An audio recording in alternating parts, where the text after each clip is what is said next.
안녕하세요. 여러분은 혹시 좋아하는 일이 있나요?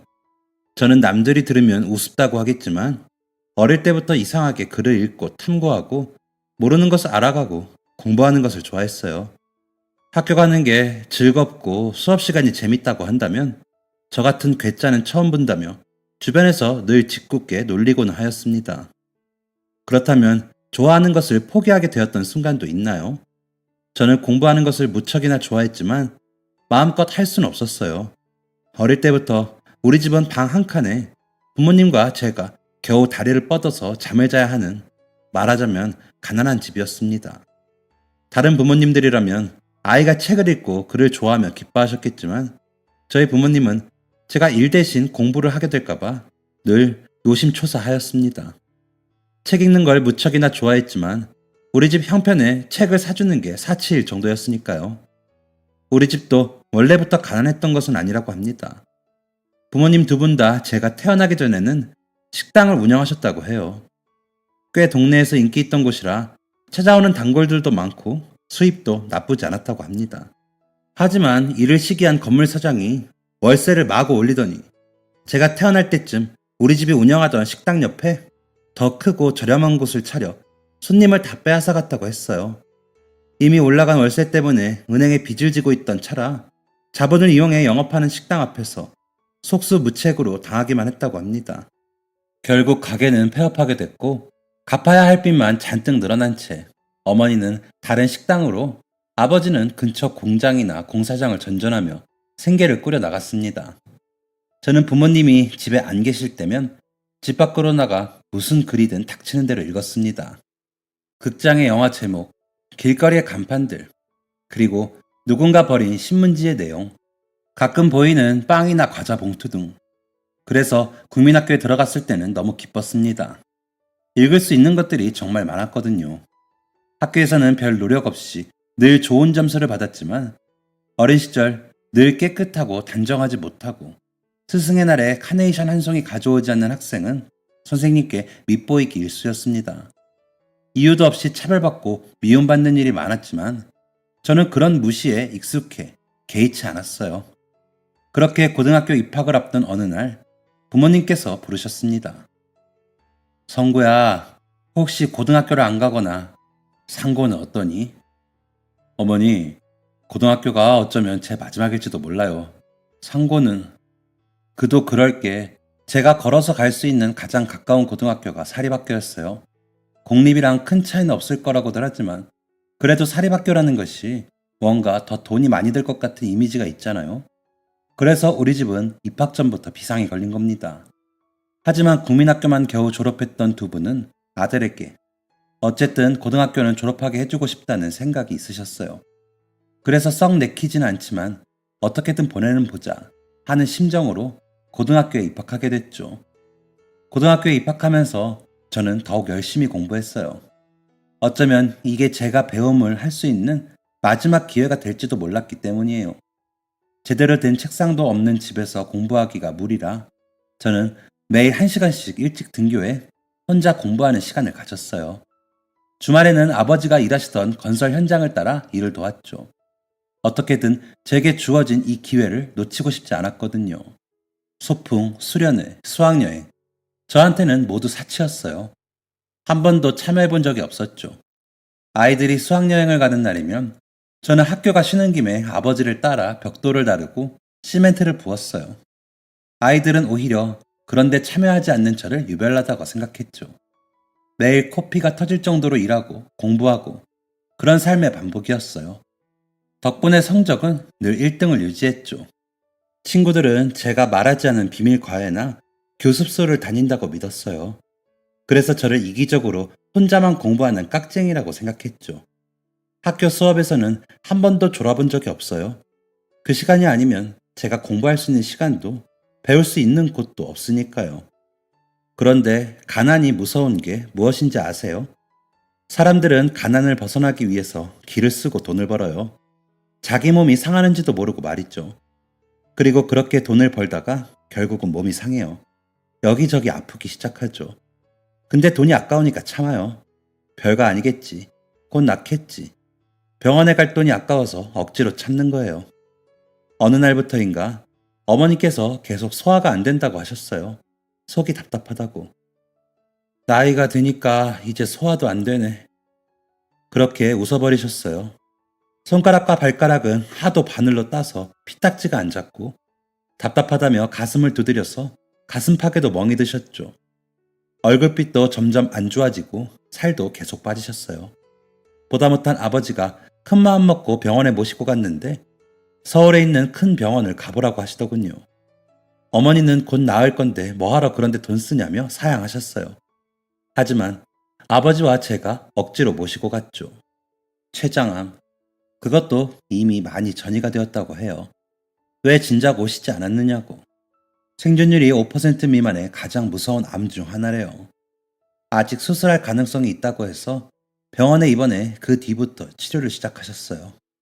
아버지는 틈틈이 서울로 왔다 갔다 하느라 일을 줄이셨고 치료비며 수술비까지 병원비는 생전 처음 보는 숫자들이 말도 안 되게 가볍게 쏟아지더군요. 저는 주말에만 일하던 공사장을 평일에도 나가기 시작했어요. 돈이 더 필요했으니까요. 일하고 학교 가고 일하고 학교 가고 그 와중에도 이 악물고 성적은 유지했죠. 그렇게 해서 어머니가 괜찮아지셨다면 그런 고통은 아무렇지도 않았을 거예요. 고3, 19, 이제 막 봄이 지날 무렵 어머니께서 돌아가셨어요. 우리 집은 말도 안 되는 정도의 빚에 허덕이고 있었죠. 학교에 내야 할 기금들도 어느 날부터인지 내지 못하고 있었어요. 올 사람도 없는 장례식은 장례식이라고 부르기도 민망했어요. 가장 싼 수의에 가장 저렴한 관, 산소 자리를 쓸 돈도 없어 화장했고 유고를 모실 돈도 없어 제일 싼 도자기에 담아 집으로 모셔왔어요. 그리고 아내를 잃은 슬픔을 곱씹을 새도 없이 아버지는 다시 공사장으로 나갔죠. 그때부터 다시 아버지와 둘이서 죽어라 이랬지만 빚은 줄어들질 않았어요. 그러던 중 담임 선생님께서 교무실로 부르셨습니다. 성구야, 요즘 무슨 일 있니? 지금 회비랑 학교 기금이 많이 밀렸다는구나. 네. 이대로 졸업을 못하게 될 수도 있어. 이제 졸업까지 얼마 안 남았는데 여기서 그만두면 아깝잖니? 네. 저는 어차피 저의 이런 사정에 아무도 관심이 없다고 생각했어요. 초, 중 등 시절에 겪었던 선생님들 모두 그러셨었거든요. 제 사정 같은 것은 관심도 없으셨고 제 사정을 알고 일부러 저를 차별하던 분들도 계셨었죠. 그래서 그저 고개를 숙이고 형식적인 대답만 대충 하고 있었죠. 선생님한테 무슨 일인지 말해주면 안 되겠니? 고개를 살짝 들어 올려본 담임 선생님의 얼굴은 정말로 진지하게 제 이야기를 듣고 싶다는 표정이었습니다. 그래서 처음으로 누군가에게 저의 상황을 이야기했어요. 집안이 가난했지만 마지막이라는 생각으로 고등학교에 오게 된 이야기. 주말에는 아버지를 따라 공사장에서 일하던 것. 그 사이 어머니가 아프셨고 입원하신 동안 빚이 늘어 학비를 내지 못하게 된 것. 지금은 아버지와 함께 빚을 갚으려 공사장에서 일하는 시간을 늘리게 된 것까지. 처음이었어요. 누군가에게 이런 이야기를 했던 것. 그랬구나. 네가 참 많이 힘들었겠다. 아휴, 그동안 고생이 많았다. 선생님은 제 어깨를 두드리며 그렇게 말씀하셨습니다.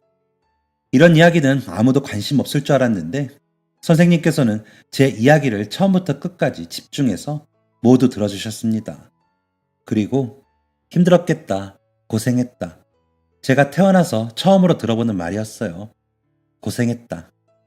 그 말이 제 가슴에 와서 박혔습니다. 저도 모르게 선생님 앞에서 눈물을 보였습니다. 선생님은 그런 저의 어깨를 말없이 두드려 주셨어요. 죄송합니다. 아니다. 네 나이에 너무 감당하기 어려운 일들이구나. 지금까지 밀린 기금들은 앞으로도 내지 못할 것 같습니다. 이대로 졸업을 못하게 되어도 어쩔 수가 없습니다. 성구야. 이 일은 선생님이 이사장님과 이야기해 볼 테니 너는 일단 걱정 말고 학업에 집중하렴. 그 후로 어떻게 되었는지는 나중에서야 담임 선생님께 들을 수 있었습니다. 선생님께서 바로 이사장님을 찾아가셨다고 해요. 입학 때부터 늘 1등을 유지했던 터라 이사장님도 이미 저에 대해 알고 계셨다고 하더군요. 이사장님, 성구 학생이 학교에 내야 할 비용들을 모두 내지 못하고 있어요. 그동안 밀린 회비 때문에 졸업이 어려울 정도입니다. 하지만 학생 한 명을 두고 교칙을 바꿀 수는 없어요. 저도 그렇게 생각하지만 이대로 고등학교를 그만두기에는 너무 아까운 친구예요. 본인도 공부에 대한 열정이 대단하고요. 저도 성구 학생의 명성은 익히 알고 있어요. 그리고 늘 수업 전에 가장 먼저 와서 교실에서 공부하더군요. 방학 내내 도서관에도 자주 오고. 무슨 방법이 없을까요? 정해진 규칙에 예외를 두게 되면 분명 어딘가에서 반발이 일어날 겁니다. 지금 당장 규칙을 수정할 수도 없죠. 방법을 좀 더 생각해 봅시다. 그 후로 선생님과 이사장님은 어떻게든 제가 졸업할 방법을 마련하기 위해 애를 쓰셨다고 해요. 선생님들과 회의를 소집해 논의한 끝에 결국 방법을 찾아내셨죠. 성구야, 여러 방면으로 알아봤는데 장학금을 받기에는 네가 이제 졸업이 코앞이라 지금 신청 기간도 끝났고 학교 예산도 매년 말에 다음 해 예산을 다 정하기 때문에 사용할 수 있는 게 없었어. 괜찮아요, 선생님. 고등학교를 끝까지 못 마칠 수 있다고 늘 생각했었어요. 네 가정사를 허락 없이 이야기해서 미안하지만 대신 이사장님과 이야기를 나누어 보았다. 이사장님도 네가 공부를 그만두면 안 된다고 생각해. 지금까지 해온 게 너무 아까우니까. 그리고 다른 선생님들과도 이야기해봤는데 다들 네가 고등학교는 꼭 졸업했으면 좋겠다고 동의하더구나. 이제 더 이상 학교에 다닐 수 없다고 생각하고 간 면담이었는데 뜻밖의 이야기에 당황스러웠어요. 그래서 선생님들이 기부금을 조성해서 네가 그동안 내지 못한 회비들과 앞으로 졸업 때까지 부담해야 할 비용들을 모두 내기로 했다. 나와 이사장님뿐 아니라 모든 선생님이 다 조금씩 부담을 했어. 선생님, 감사합니다. 감사합니다. 선생님들 월급에 부담스러운 금액은 아니지만 분명 적은 금액도 아니란다. 하지만 그동안 네가 얼마나 성실하고 열심히 하는 학생인지 다들 알기 때문에 두 발 벗고 나선 거야. 그러니까 앞으로 학비는 걱정하지 말고 너는 지금까지처럼 공부에 집중하렴. 그리고 네가 앞으로도 열심히 공부하고 성실하게 학교에 나오는 게 우리한테 받은 것들을 갚는 방법이란다. 그러니까 다른 생각은 말고 공부에 집중하렴. 어머니께서 돌아가셨을 때도 그렇게 울어본 적이 없었던 것 같아요. 저는 선생님 앞에 무릎을 꿇고 앉아 연신 감사하다는 인사를 하며 울었습니다. 그때 저와 같은 높이로 앉아서 제 손을 잡아주시던 선생님의 모습이 잊혀지지가 않아요. 그리고 그 손은 제가 지금까지 잡았던 그 어떤 사람의 손보다 듬직하고 따뜻했습니다. 학교는 마음 편히 다닐 수 있게 되었지만 한번 생긴 빚은 줄어들 기미가 보이지 않았습니다. 그리고 그때부터 막연하게 대학은 가지 못하겠구나 하는 생각을 했어요. 대학을 가고 싶다는 생각도 제대로 해본 적이 없었는데 그래도 못 간다는 현실이 점점 다가오니 기분이 이상했습니다. 예비고사가 끝나고 얼마 후 담임 선생님께서 다시 저를 부르셨습니다. 본고사 시험을 안 본다던데 맞니? 네, 선생님. 대학은 안 가려고? 네, 고등학교 졸업도 선생님들 덕분에 할 수 있었습니다. 대학까지 바라는 건 지금 제 상황에서는 사치예요. 저한테 과분한 결정입니다. 아버지랑도 이야기 나눠봤니? 네, 아버지는 고등학교를 끝까지 마치는 것도 반대하셨었어요. 그렇지만 이제 얼마 남지 않아서 고등학교 졸업만은 꼭 하고 싶다고 부탁드렸어요. 그렇지만 대학은 제가 차마 그것까지는 바랄 수 없어요. 선생님이 아버님이랑 한번 이야기해볼까? 그러셔도 되지만 그렇다고 달라지는 건 없을 거예요. 아버지는 일 때문에 시간을 내기 매우 어려우셨지만 끈질긴 연락 끝에 결국 학교를 방문하셨습니다. 선생님과 기나긴 상담을 계속했지만 아버지의 마음은 변하지 않았어요. 선생님, 아내 잃고 3일장을 채 치르기도 전에 제가 먼저 해야 했던 게 출근이었습니다. 지금 갚아야 할 빚이 산더미예요. 저도 제 아들한테 이렇게 살게 하고 싶진 않지만 당장의 방법이 없어요. 저 혼자서는 도저히 일해서 갚을 수도 없고. 하지만 아버님, 성구 성적 아시잖아요. 지금 성적으로는 대입 시험에도 분명 좋은 점수를 받을 거예요. 서울 사대문 안에 있는 대학은 어디든 원하는 대로 갈 수 있을 겁니다. 그런 기회를 가진 학생들 많지 않아요. 알고 있습니다. 이렇게 어려운 환경에서 저렇게 공부 잘하는 아이가 태어난 거. 남들은 부러울지 몰라도 그걸 지원해주지 못하는 부모 입장에서는 저주나 다름없어요. 대학에 입학하면 뭐합니까? 등록금도 못 낼 텐데요. 괜한 희망 심어주느니 그냥 시험도 안 보는 게 낫겠다 싶습니다. 장학금을 받을 수도 있고, 압니다. 저 녀석 성적이면 장학금도 받을 수 있는 거요. 근데 그거 받아도 학교 다니고 교재 사고 서울에서 살려면 들어가는 돈이 한두 푼이 아닐 겁니다. 그리고 그렇게 다니는 동안 저 혼자 벌어서는 학교 가기 전에 거리에 나앉는 게 빠를 거예요. 그렇게 오랜 시간 동안 선생님은 아버지를 설득하려고 애썼지만 결국에는 아버지의 고집을 꺾을 수 없었죠. 졸업 일수를 빠듯하게 채우고 친구들은 제 나름의 방식으로 성인이 될 준비를 하는 동안 저는 아버지와 함께 공사장에서 일했습니다. 졸업식에도 가지 못했던 기억이 나요. 그래서 졸업전과 성적 우수상을 들고 담임 선생님께서 집 앞으로 찾아오셨죠. 선생님, 정말 감사해요. 마지막까지 제가 실컷 공부할 수 있었던 건 선생님들 덕분이에요. 성구야, 집안 형편이 좋지 않은 건 알아. 살면서 돈이라는 게 얼마나 중요한지도 잘 알지. 하지만 너처럼 공부를 잘하고 좋아하는 학생도 매우 드물고 중요하단다. 내가 더 해줄 수 있는 게 없어서 미안하다. 아니에요, 선생님. 지금까지 도와주신 것만으로도 정말 감사합니다. 다른 선생님들께도 꼭 전해주세요. 그래, 그러마. 앞으로 힘들겠지만 그래도 공부를 완전히 포기하지는 말렴. 뜻이 있는 곳에 길이 있다고 했어. 포기하지 않으면 분명 어떤 방법으로든 길이 네 앞에 나타날 거다. 저는 선생님의 이야기를 가슴에 새겼어요. 그리고 공장과 공사장을 전전하면서 틈틈이 공부를 계속해 나갔습니다. 아버지와 함께 정말 잠잘 틈도 없이 일을 해나간 덕분에 빚은 어느 정도 청산할 수 있었어요.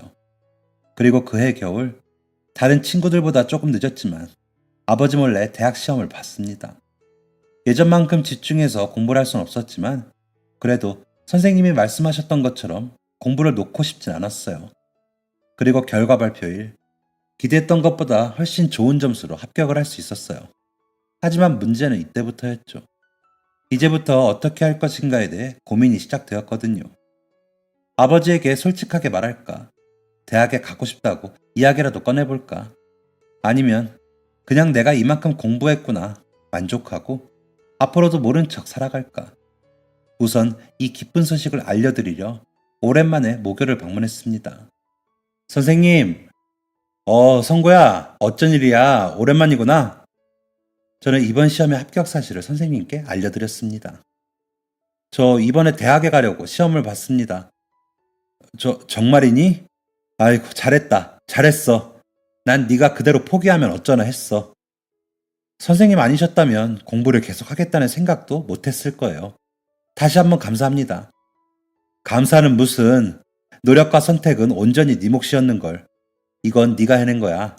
그동안 공부도 꾸준히 했나 보구나. 선생님들, 성구가 대학 시험을 봤어요, 이번에.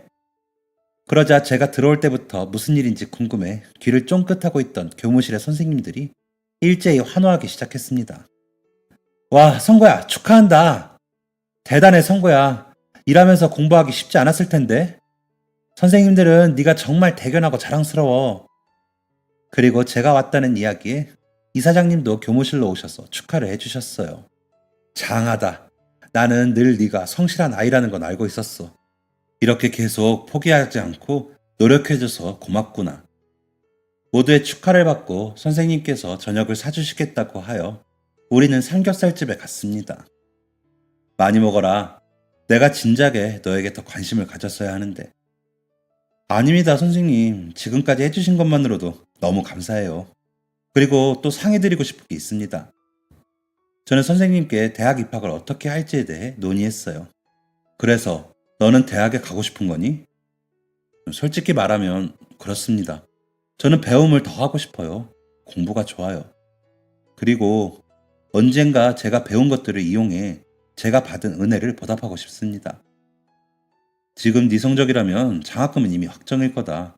다만 서울에서 지내는 비용이나 학교를 다니면서는 돈이 계속 들 수밖에 없을 거야. 하지만 네가 진정 대학에서 공부를 하길 원한다면 선생님들과 서울 가는 기차표와 약간의 생활비 정도는 해줄 수 있다. 아닙니다, 선생님. 그러려고 말씀드린 게 아니. 이건 학교에서 해주고 싶어서 하는 거야. 우리 학교 학생이 한 명이라도 더 재능을 빛낼 수 있다면 그만한 투자가 어디 있겠니? 이 일을 계속하며 공부를 한다는 게 쉽지 않겠지만 성구, 너라면 분명히 해낼 수 있을 거다. 아, 괜찮습니다. 일하는 건 이제 익숙해요. 감사합니다. 선생님, 이 은혜 정말 잊지 않겠습니다. 그래, 꼭 훌륭한 인재가 되어서 너를 도와준 사람들을 더 뿌듯하게 해주렴. 바로 다음날 선생님은 이 사실에 대해 이사장님과 다른 선생님들과 이야기를 나누었고, 저에게 서울로 가는 교통비용과 한 달 정도 생활하며 쓸 수 있는 생활비를 모아서 전달해 주셨습니다. 그리고 그 덕분에 저는 더더욱 마음을 굳게 먹고 용기를 내어 아버지께 이야기를 했습니다. 아버지, 저 대학에 가고 싶습니다. 대학? 하지만 성구야, 전액 장학금으로 대학에 합격했어요. 제일 좋은 곳은 아니지만 그래도 서울에 있는 좋은 곳이에요. 다른 비용은 제가 더 열심히 일하면서 부담할게요. 저 공부가 너무 하고 싶습니다. 평생 공사장에서 일하는 것 말고 공부해서 더 큰 세상으로 나가보고 싶어요. 미리 상의도 없이 대학에 지원해서 죄송합니다. 아버지는 한동안 대답이 없으시더니 잠시의 침묵 뒤에 이야기하셨어요. 그래, 네 뜻이 그렇다면 그렇게 해라. 이왕 하는 거 개천에서 용 한번 나보자. 안 될 거 뭐 있니? 우리 아들이 개천 용이 한번 돼보는 것도 나쁘지 않지. 감사합니다. 감사합니다. 아버지, 감사합니다. 그래, 그동안 일하고 공부하느라 고생 많았다. 못난 부모 만나서 고생했어. 그날 밤 처음으로 아버지가 우는 모습을 본 것 같아요. 아버지는 어머니의 유골함을 붙들고 울면서 이야기하셨습니다. 여보, 성구가 대학에 합격했어. 유명한 대학에 합격했다네. 그래서 서울로 간대. 우리 아들. 어쩌다 이런 부모 밑에서 저렇게 똑똑한 아들이 태어났을까? 어쩌다가. 우리가 돈이라도 많았으면 저 녀석 그렇게 좋아하는 책도 실컷 사주고 하고 싶은 공부도 마음껏 시켰을 텐데. 우리 아들이 뭔가 하고 싶다고 한 게 이번이 처음이네. 저 착한 것. 그동안 그렇게 힘들게 고생하면서도 싫다는 소리 한 번을 안 하고. 여보, 당신이 거기서 많이 도와줘. 우리 아들 앞으로도 잘 될 수 있게 당신이 많이 도와줘. 설레는 대학 입학. 다행히 좋은 성적으로 기숙사에도 들어갈 수 있었습니다. 대학은 제가 상상했던 것보다 훨씬 엄청난 곳이었어요.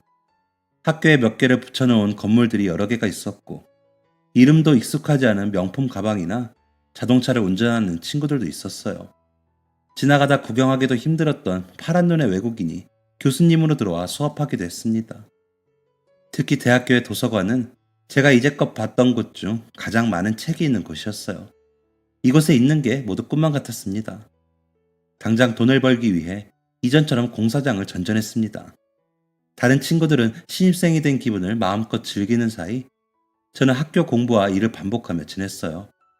그러던 중 교장 선생님께서 지인분의 자녀 과외 자리를 소개해 주셨어요. 과외는 새로운 경험이었습니다. 제가 며칠간 공사장에서 일할 수 있는 돈을 2시간 정도 만에 벌 수 있었습니다. 저는 아버지께 이 사실을 알렸고 아버지도 매우 기뻐하셨어요. 덕분에 저는 이전보다 일하는 시간은 더 적고 생활비는 더 많이 벌 수 있었어요. 늘어난 여유 시간만큼 이 악물고 공부했죠. 그리고 저의 첫 제자라고 할 수 있는 학생은 좋은 성적으로 우리 학교의 후배로 입학했습니다. 덕분에 주변의 다른 부모님들까지 소개해달라며 과외 자리가 몇 개 더 늘었습니다. 이전보다 훨씬 좋은 환경에서 공부를 할 수 있었고 처음으로 행복이라는 게 느껴졌어요. 후배로 들어온 제자와는 그 후로도 좋은 친구가 되어 서로의 배움을 도와주고 속마음을 터놓는 사이가 되었습니다. 그 사이 군입대를 하게 되었고 알뜰히 모은 돈으로 스승의 날 선생님을 찾아뵈어 처음으로 카네이션도 달아드렸습니다. 병원비를 다 갚고 집안도 차차 안정을 찾아갔어요. 대학을 졸업한 후에는 존경하는 교수님께서 대학원에서 수업을 들을 수 있도록 장학금 지원 프로그램을 소개해 주셨고 연구실에 들어가 급여를 받으며 연구에도 참여하게 되었습니다. 연구 사례가 우수 사례로 선정되어 처음으로 해외 워크숍도 다녀왔어요. 비행기를 처음 탄 날의 그 두근거림은 지금까지도 가끔 생각나요. 제가 평생에 할 수 없을 거라고 생각했던 많은 것들이 하나 둘 꿈으로 이루어졌습니다. 그리고 대학원 졸업 후 좋은 기회를 얻어 미국에 있는 대학에서 강사로 일하게 되었어요. 학교에서 업무를 하면서 틈틈이 한국에 있는 선생님들, 그리고 첫 제자와도 연락하고 지냈죠. 놀랍게도 제자는 교육 전공을 이수하고 제가 다니던 고등학교의 선생님이 되었다고 해요. 그래서 한국으로 다시 들어오자마자 모교를 찾아갔죠. 선생님, 저 왔습니다. 이제는 이사장님이 되신 담임 선생님은 안 본 새에 많이 늙으셨어요. 성구야, 어서 오렴. 교무실에 있던 저를 아는 다른 선생님들도 너도 나도 반겨주셨죠.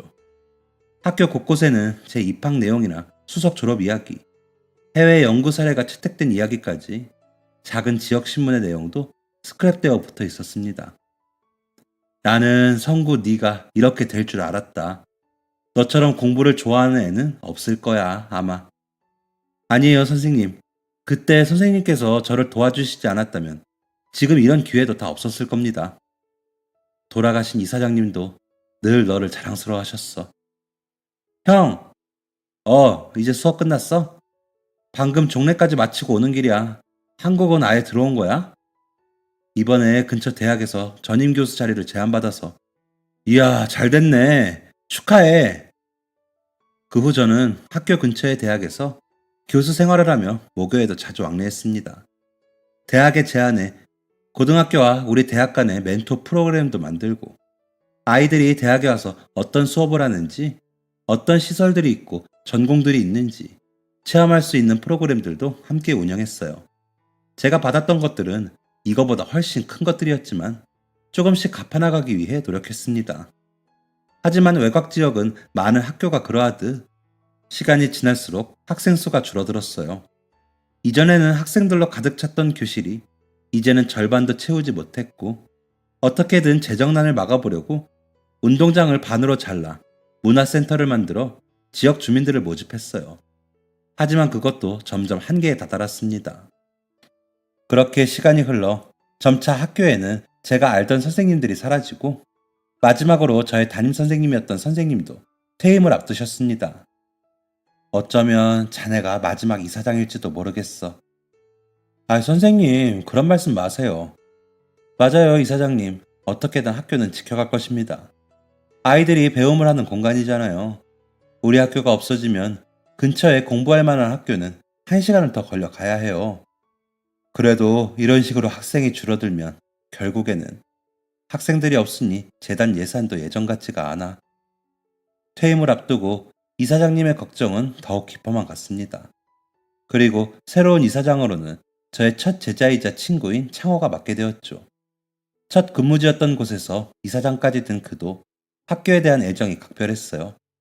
그렇게 시간이 흘러 저는 근무하던 대학교의 총장으로 부임하게 되었습니다. 아이고 총장님, 아이고 이사장님.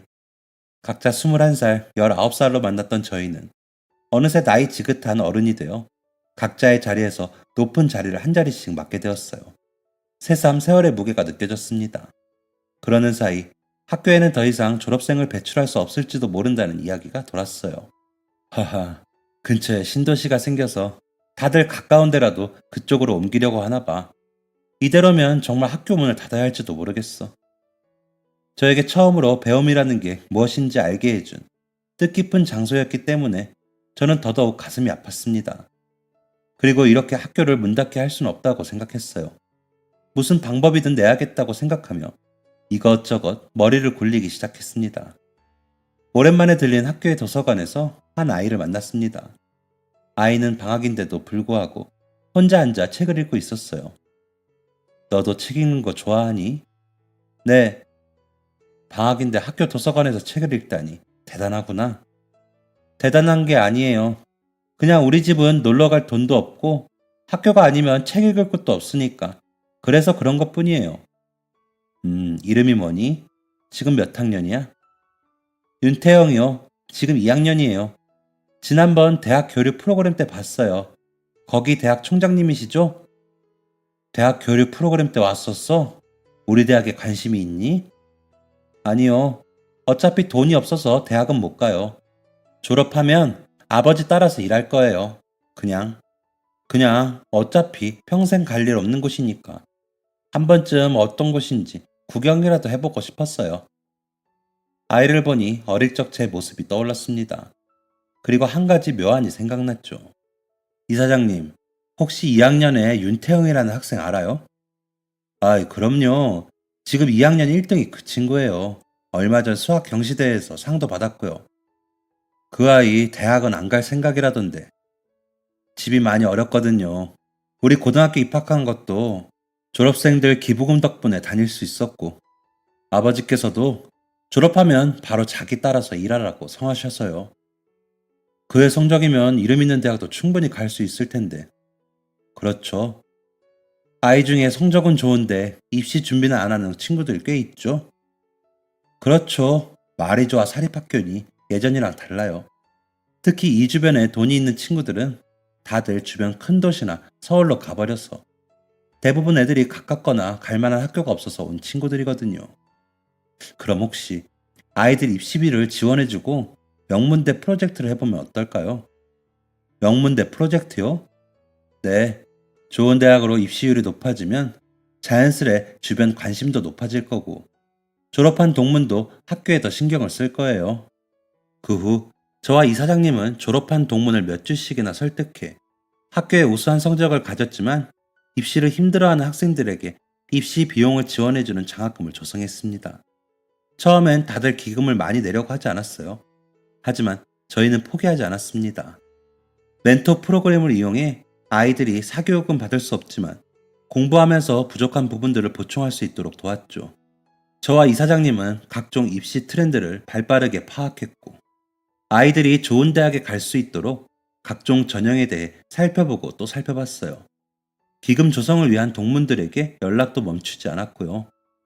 그 학생들이 서울의 이름 있는 대학에 합격하고 그 다음 해에 태영 학생은 한국의 가장 좋은 명문대로 손꼽히는 서울대 입학했습니다. 그 효과는 엄청났어요. 지역신문에서는 연탄집 아들이 사교육 없이 명문대에 갔다며 난리가 났어요. 그리고 이게 모두 이사장님과 인근 대학 총장님의 노력으로 이루어진 것이라고요. 저희 두 사람도 이 학교 출신이라는 게 알려지면서 다른 동문들에게 먼저 연락이 오기 시작했습니다. 학교의 기금뿐 아니라 칠판이나 책상 같은 노후한 시설을 교체해주겠다고 나서는 분들도 있었고, 어려운 가정의 아이들을 위해 대학 등록금을 지원해주는 분들도 나타나기 시작했습니다. 저희는 프로젝트에 더욱 박차를 가하기 시작했어요. 그래도 여전히 학생 수가 많이 부족해. 무슨 방법이 없을까? 혹시 우리 대학에 부속 고등학교로 변경하면 어떤가? 부속 고등학교? 하지만 그 과정이 쉽지 않을 텐데. 원래 같은 재단도 아니었고 말이야. 유명 지역 대학의 부속 고등학교라고 하면 다들 멀리서도 찾아올 텐데. 우리 대학 부설이 된다고 하면 이런저런 지원들도 더 다양하게 해줄 수 있을 테고 말이야.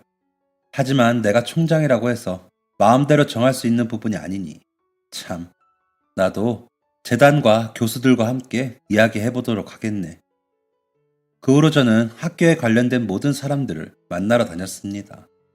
대학 교수들에게는 더 나은 인재를 양성해 대학으로 데려올 수 있다고 설득하며 또 임직원 자녀들이 다닐 경우에는 혜택을 주면 어떨지에 대해서도 논의했죠. 다행히 직원들은 대다수 찬성을 해주었습니다. 아마 이전부터 제가 모교에 대한 사랑이 얼마나 큰지를 알고 있었기 때문인 것 같기도 해요. 그리고 학교에 후원을 해주는 기업들과 재단장들을 만나 다시 설득을 시작했습니다. 교육부에도 찾아가고 이사장도 고등학교의 동문과 재단 사람들을 만나 설득했죠. 다행히 동문은 모두 찬성한다는 서류를 보내왔습니다. 그리고 마침내 교육부를 통해 정식으로 부설 고등학교를 편입하기 위한 절차를 안내받았습니다. 이 사연을 들은 여러 기업에서 저희를 도와주고 싶다고 연락이 오더군요. 그래서 이 기회에 오래된 학교 건물을 새롭게 수리하기로 하였습니다. 그동안 학생들은 우리 대학의 한 건물에서 수업을 들을 수 있도록 하였는데요. 거리가 멀어 오기 힘든 친구들을 위해서 한 자동차 회사에서 직접 스쿨버스를 기부해 주었어요. 상상도 못한 일이었습니다.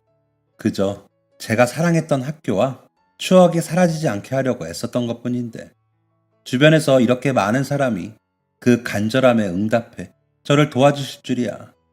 고등학교 때 은사님들처럼 저의 뜻을 이어갈 수 있도록 도와주시는 분들이 이렇게 많다는 게 다시 한번 놀라웠습니다. 그렇게 모든 과정이 끝나고 3년이 지난 후 마침내 우리 대학의 이름이 붙은 제가 애정하는 고등학교가 다시 문을 열었습니다. 그리고 함께 애써주던 선생님들도 모두 같은 곳에서 계속 근무를 이어갈 수 있었죠. 이 소식은 연일 지역 뉴스와 SNS에 오르내렸습니다. 학교의 문을 여는 날, 많은 졸업생이 모여서 함께 축하를 해주었어요.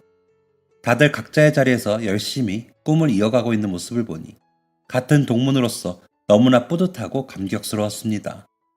총장님, 태영 학생, 태영 학생뿐 아니라 이제는 다 자란 청년들이 된 아이들도 함께 방문을 해주었더군요. 총장님, 이사장님, 두 분 덕분에 지금 제가 이런 대학 생활도 할 수 있었습니다. 정말, 정말 감사해요. 이 은혜는 절대 잊지 않을 거예요. 아들 명문대생이라고 그렇게 대학 가는 거 반대하던 저희 부모님도 얼굴에 늘 웃음꽃이에요. 주변에 얼마나 자랑하고 다니시는지 몰라요. 아니다. 너희가 잘해준 덕분에 학교를 살릴 수 있었던 거야. 그리고 은혜는 내가 아니라 너희에게 배움의 공간을 마련해준 학교에 갚아나가렴. 학교는 그동안 졸업생들의 활약이 알려지면서 입학을 희망하는 사람들이 늘었어요. 또 같은 재단 소속의 직원, 자녀들에게 주어지는 혜택들 때문에 가족과 떨어져 지내던 직원 중에 일부러 이곳으로 전학시키는 직원들도 있었죠. 네, 아마 기억하시는 분들도 있으실 겁니다.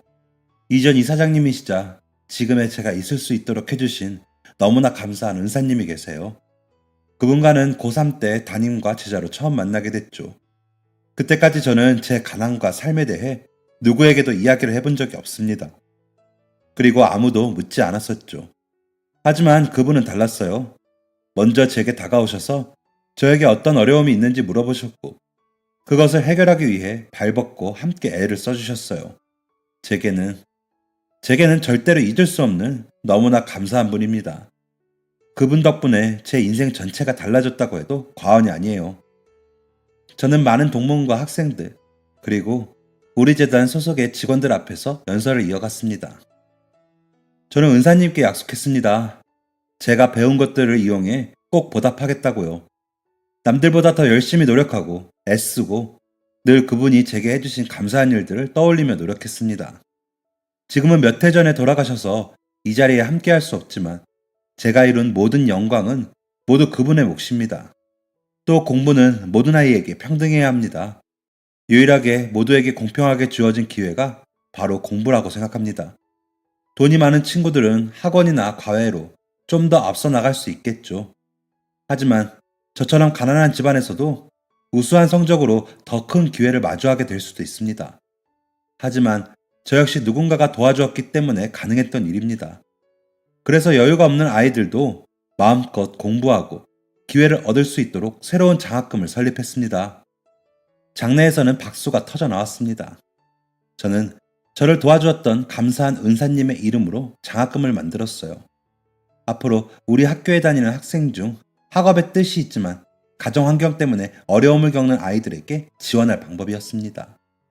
은사님이 이 모습을 보셨다면 누구보다 감동받으셨을 텐데 돌아가신 그 전 이사장님과 다른 선생님들도 말이죠.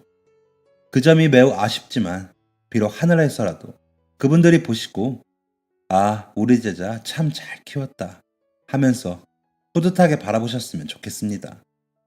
학교는 여러 지원이 늘어나면서 이전보다 훨씬 활성화되었습니다. 무엇보다 가장 행복한 점은 공부하고 싶은 아이들이 좋은 환경에서 마음껏 공부하는 모습을 볼 수 있는 거예요. 교실에서는 늘 아이들의 웃음소리가 끊이지 않았습니다. 모교를 졸업한 후배들이 자신의 분야에서 최선을 다해 노력하는 모습을 보면 우리가 함께 노력한 결과의 보답 같아서 가슴이 벅차오릅니다. 사람들은 저를 대단하다고 하지만 이것은 저 혼자만의 힘으로 이룬 것들이 아닙니다. 언제나 도움이 필요한 시점에 저를 도와준 사람들이 있었던 덕분에 할 수 있었던 일이죠.